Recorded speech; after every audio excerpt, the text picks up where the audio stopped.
ကျွန်တော်နာမည်ကတော့ကိုချစ်ခိုင်ပါ10တန်းအောင်ပြီးလို့လေ2016မှာပဲကျွန်တော်က2016မှာကျွန်တော်ရဲ့လေပထမဆုံးဆရာပကြီးညောင်းနဲ့ဆုံတယ်ပြီးတော့ဆရာဦးအောင်မလားနဲ့ဆုံတယ်ဆုံးပြီးတော့ကျွန်တော်မောင်ရတက္ကသိုလ်ကိုဆက်တက်တယ်မောင်ရတက္ကသိုလ်ဆက်တက်တော့ကျတော့အဲ့ဒီမောင်ရတက္ကသိုလ်မှာပကြီးတင်တန်းဆိုတာရှိတယ်အဲ့ဒီမောင်ရတက္ကသိုလ်ပကြီးတင်တန်းကိုကျတော့အဲ့ဒီချင်းကြီးကြီးကဆရာတိတ်ထုံးလေးတို့ဆရာတင်စောတို့အဲ့ဒီဆရာရဲမြင့်တို့စသဖြင့်အဲ့ဒီပကြီးတင်တန်းလာပြတာပေါ့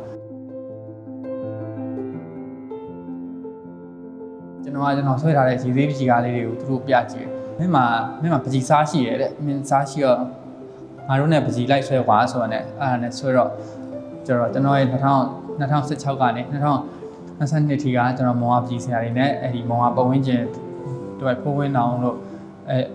အဲကြောက်ကရှူတောင်းဦးတို့ကျွန်တော်ပတ်ပြီးတော့ပကြီးဆွဲခဲ့တယ်ပေါ့လေ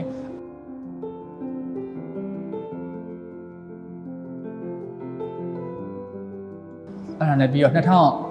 ကျွန်တော်23နှစ်ဆလောက်မှာပဲကျွန်တော်အဲ့ထက်သိချင်တာပကြီးကိုဘာတွေရှိအောင်မလဲဒီကနေကြော်လာလိုက်ဘာတွေရှိအောင်မလဲဆိုတော့ကျွန်တော်ရဲ့စိတ်ထဲမှာသိချင်တဲ့စိတ်နဲ့အဲ့ဒါကျွန်တော်ဘာဖြစ်ကွာဆိုပြီးတော့အဲ့ချကွာဆိုပြီးကျွန်တော်ရန်ကုန်ကိုကျွန်တော်တယောက်တည်းပဲလေတက်လာ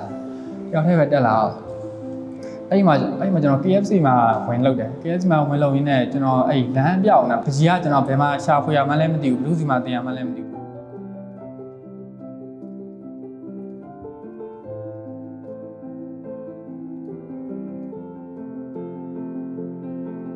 ဆရာကောင်လောင်နဲ့ဆုံတော့ကျတော့လုပ်ပေးမယ်ဆိုတာနဲ့ပထမစားချင်းဆရာကျော်လင်းတို့ကျွန်တော်ရက်ပိန်ဒီမှာပကြီးထက်တင်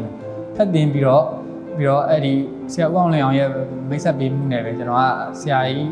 ဦးကြီးမြင့်စောနဲ့ဆုံတယ်ဆရာကြီးဦးကြီးမြင့်စောနဲ့ဆုံပြီးတော့ဆရာကြီးဦးကြီးမြင့်စောရဲ့မိတ်ဆက်ပေးမှုနဲ့ပဲကျွန်တော်က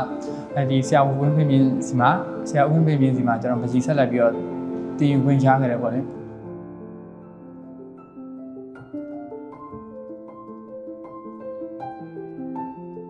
ဆရာနဲ့စပြီးတော့ဆရာကျွန်တော်ဘာမေးလဲဆိုတော့လေ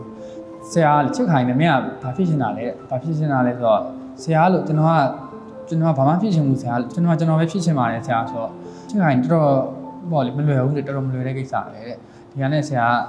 ကျွန်တော်ပကြီးတက်ပညာကြီးဖြည့်ပြီးတယ်စီစေးတင်ပြီးတယ်ရှည်စေးထက်တင်ပြီးတယ်ပြီးတော့ကျွန်တော်ကာလာလေးအကြောင်းပြောတယ်ကာလာအကြောင်းပြောတယ် composition အကြောင်းပြောတယ်ပြီးတော့ဒီကမ္ဘာလောကကြီးကိုဘယ်လိုမြင်ရမလဲအဲ့ဒီမြင်လိုက်တဲ့ဟာကိုကဘယ်လိုခံစားရမလဲဘယ်လိုရေးမယ်ဆရာကျွန်တော်ပကြီးကွမ်းစာကိုထပ်ဖြည့်ပြီး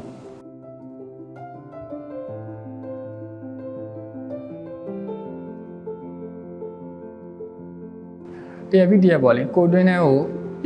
ပြန်ကြည့်ရပြန်ကြည့်ရင်းနဲ့ဘာတွေ့လဲဆိုတော့ကျွန်တော်စိတ်ခံစားမှုမြန်တယ်စိတ်ခံစားမှုမြန်တာဘယ်လိုမြန်လဲဆိုတော့ကျွန်တော်ရဲ့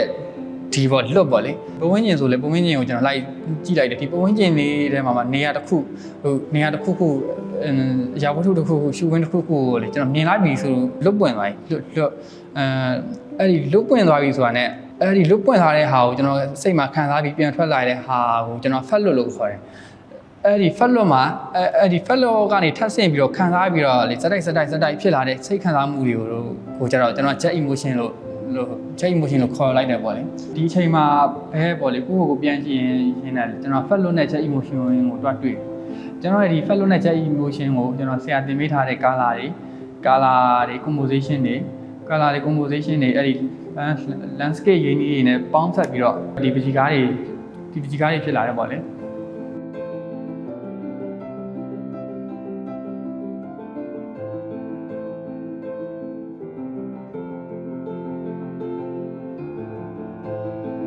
တော့ကျတော့ဟိုဟာတွေတိတ်မကြိုက်ဘူးဒီကြီးရတာတွေတိတ်မကြိုက်ဘူးစိတ်မြန်တယ်ကျွန်တော်စိတ်မြန်တယ်ဆိုတာတော့မှကျွန်တော်ဟိုတခြားလုံးမသိခဲ့ဘူးဘယ်ချိန်မှစတည်လဲဆိုတော့ကျွန်တော်မနေ့ပိုင်းမှာဆရာကိုကူတော့ပြီးတော့ဆရာတေးမေးတယ်ပေါ့လေအဲ့ဒီတေးမေးတဲ့အချိန်မှပဲကျွန်တော်ပကြီးဆွဲတာအဲ့ဒီဆရာအဲ့ဒီတေးမေးပြီးပြန်ထွက်လာတဲ့အချိန်မှာဆိုရှင်လေကျွန်တော်ပုံမှန်အားဖြင့်ဆိုပကြီးတကားခါကြရင်ကျွန်တော်2ကား3ကားအဲ့ဒီပေါ့ဆရာမိလိုက်တဲ့အချိန်မှာပဲကျွန်တော်ကရေးပြီးသွားတယ်ဆရာဘာပြောလဲဆိုတော့ချစ်ခိုင်တယ်မင်းကစိတ်သိမ့်မြန်လွန်းတယ်ဆိုတော့ကျွန်တော်ဒီမှာနေမှာကျွန်တော်ပွင့်လာဒိုင်းဆိုဟင်းငါ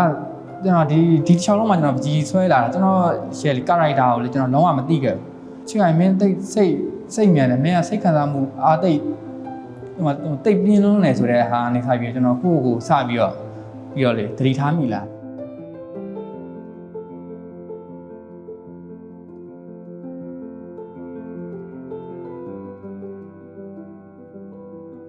ထပ်ဖြစ်ပြီးနဲ့ကျွန်တော်ပထမဆက်လာခြင်းဆရာကြီးကနေအဲ့ဒီ landscape ဂျင်းကြီးကိုထပ်တင်တယ်ထပ်တင်တော့ဆရာဟိုနဲ့တင်ပြ poster color နဲ့စတင်ပြဒီလိုက်ပိုင်းမှာကျတော့ဆရာအဲ့ဒီပစ္စည်းတွေကိုဆရာဘယ်လိုနေရာချတယ်ဘယ်လိုယူတယ်ဘယ်လိုထားတယ်ပြီးတော့ဘယ်လိုနေရာချတယ်ဘယ်လိုဆွဲတယ်ဘယ်လိုခန်းစားပြီးဆွဲတယ်ဆိုတာအစဆရာတေးစိတ်ဒီဒီပေါ့လေကျွန်တော်ပကြီးပညာသင်ပေးခဲ့တယ်ပေါ့လေ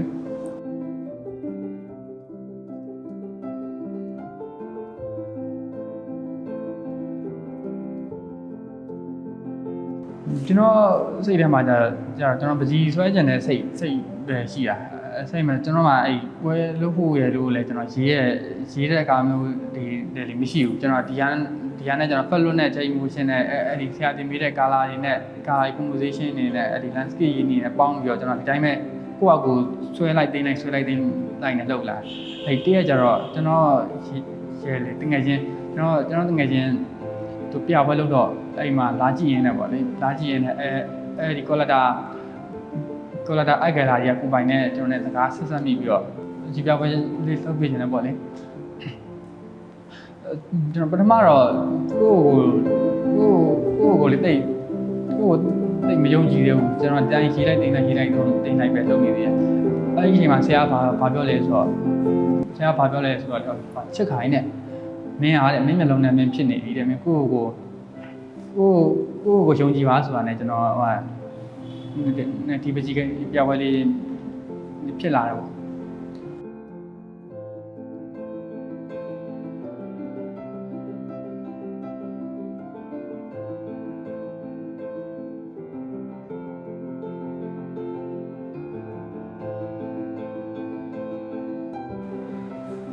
ဒီပွဲမှာဆိုရင်ကျွန်တော်တဘာဝကိုစိတ်ခံစားမှုနဲ့ရေးတာရှိတယ်